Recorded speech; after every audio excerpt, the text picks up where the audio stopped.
ગુજરાતમાં હજી પણ અનેક એવા ગામડાઓ છે કે જે ગામડાઓમાં અનેક સમસ્યાઓ છે, પરંતુ લોકોને એ નથી ખબર પડતી કે એમણે પોતાની રજૂઆત કેવી રીતે કરવી. અને હવે આ આખી બાબતે ગોપાલ ઇટાલિયા મેદાને આવ્યા છે. શું છે સમગ્ર મામલો, એની વિગતે ચર્ચા કરીશું. નમસ્કાર, હું છું ઉજ્જવલ અને આપ જોઈ રહ્યા છો નિર્ભય ન્યૂઝ. ગુજરાતભરમાં દર વર્ષે તમામ ગામડાઓમાં ગ્રામ સભાનું આયોજન કરવામાં આવે છે અને આ ગ્રામ સભાને લઈને અનેક ચર્ચાઓ પણ થાય છે. ચર્ચાઓ એટલા માટે પણ થતી હોય છે કારણ કે આ ગ્રામ સભાઓ તો યોજાય છે, લોકો પોતાની સમસ્યાઓ લઈને જાય છે, પરંતુ ગ્રામ સભામાં અધિકારીઓ, સરપંચ હાજર નથી રહેતા અને ત્યારબાદ આ આખી બાબતોને લઈને અનેક વિવાદ પણ થતા હોય છે. પરંતુ હવે આ તમામ ચર્ચાઓની વચ્ચે ગોપાલ ઇટાલિયાએ વિસાવદરના લોકોને શું કહ્યું છે એ પણ સાંભળી લઈએ. મિત્રો, આવતી તારીખ 5 જૂન 2026 ના રોજ એટલે કે વિશ્વ પર્યાવરણ દિવસના રોજ ગુજરાતના તમામ ગામડાઓમાં ગ્રામ સભાનું આયોજન થયેલું છે. એટલે તમારા ગામની અંદર જિલ્લા કક્ષાના અધિકારીઓ આવશે, ગામના વિવિધ મુદ્દાઓ, વિવિધ પ્રશ્નો બાબતે ચર્ચા કરશે અને એ ચર્ચાના અંતે જે કાંઈ કરવા જેવી કામગીરી હશે એનો નિર્ણય કરવામાં આવશે. એટલે આખા ગુજરાતના તમામ ગામડાઓમાં 5મી જૂન 2026 ના રોજ ગામમાં અલગ અલગ સમય, કોઈ ગામમાં 10 વાગે, કોઈ ગામમાં 12 વાગે, કોઈ ગામમાં 3 વાગે, એટલે સમય અલગ અલગ હશે, પણ ગ્રામ સભા કરવી ફરજિયાત છે. એટલે જે પણ જાગૃત નાગરિકો પોતપોતાના ગામનું સારું કરવા માટે થઈ ઉત્સુક હોય, વિકાસના કામોમાં જોડાવા માટે ઉત્સુક હોય, નાની મોટી સરકારી બાબતો જાણવા માટે જેને ધગશ હોય, એ બધા જ વ્યક્તિઓ 5મી જૂન 5/6/2026 ના રોજ પોતાના ગામની ગ્રામ સભામાં ફરજિયાત હાજરી આપે.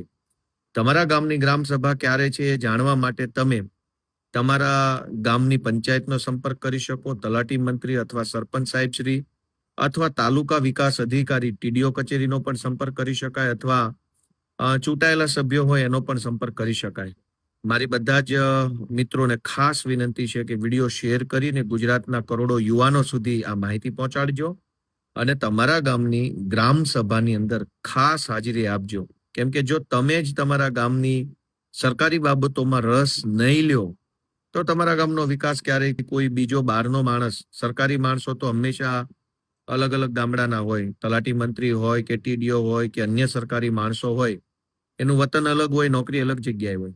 ગામનો વ્યક્તિ જો ગામના વિકાસમાં રસ ન લે તો સરકારી માણસોના ભરોસે કોઈ વિકાસ થઈ જાય એવું જરૂરી નથી.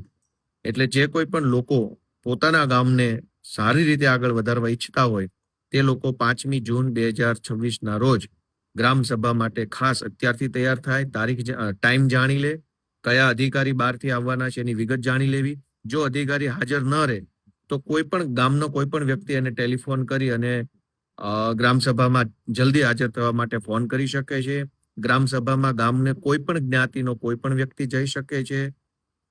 અહીંયા તમે ગોપાલ ઇટાલિયાને પણ સાંભળ્યા અને માત્ર ને માત્ર વિસાવદર નહીં પરંતુ અનેક વિસ્તારના લોકોની અહીંયા વાત કરવામાં આવી છે.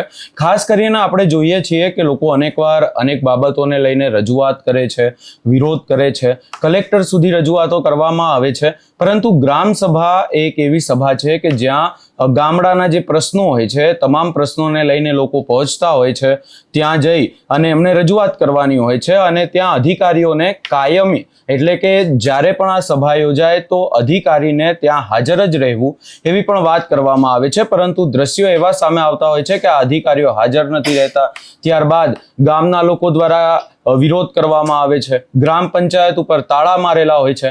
આના પહેલા જ્યારે આ તમામ બાબતો થઈ હતી ને ગ્રામ સભાઓની વાતો કરવામાં આવી હતી ત્યારે અનેક દ્રશ્યો સામે આવ્યા હતા. એ પછી સૌરાષ્ટ્ર હોય કે પછી સુરેન્દ્રનગરના પણ અનેક વિસ્તારો હતા કે જ્યાંથી પ્રશ્નો થયા હતા કે ગ્રામ સભા યોજવામાં તો આવી રહી છે પરંતુ જે ગ્રામ પંચાયત છે ત્યાં તાળા મારેલા હોય છે.